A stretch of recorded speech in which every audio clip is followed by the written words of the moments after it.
رک جائیں۔ اگر آج جمعے کے دن یہ پیغام آپ تک پہنچا ہے تو اگلے چند منٹ ضرور سنیں، کیونکہ جمعہ کوئی عام دن نہیں، یہ وہ دن ہے جسے اللہ تعالیٰ نے تمام دنوں پر فضیلت عطا فرمائی، اور اس دن رحمتوں کے دروازے کھول دیے جاتے ہیں۔ رسول اللہ صلی اللہ علیہ وسلم نے فرمایا، تمہارے دنوں میں سب سے افضل دن جمعے کا دن ہے۔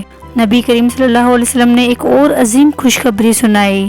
کیا آپ جانتے ہیں کہ حضرت آدم علیہ السلام کی تخلیق بھی جمعے کے دن ہوئی تھی؟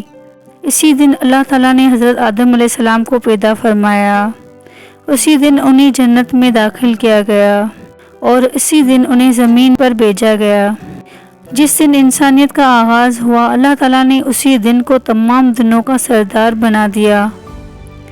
آپ صلی اللہ علیہ وسلم نے فرمایا کہ جمعے کے دن ایک ایسی گھڑی آتی ہے جس میں مانگی گئی دعا رد نہیں کی جاتی۔ عالمہ فرماتے ہیں کہ یہ وقت زیادہ تر عصر اور مغرب کے درمیان ہوتا ہے۔ جمعہ نماز کے بعد ایک تسبیح پڑھا کریں، استغفر اللہ و اتوب الیہ۔ میں اللہ تعالیٰ سے اپنے گناہوں کی معافی مانگتی ہوں اور اسی کی طرف توبہ کرتی ہوں۔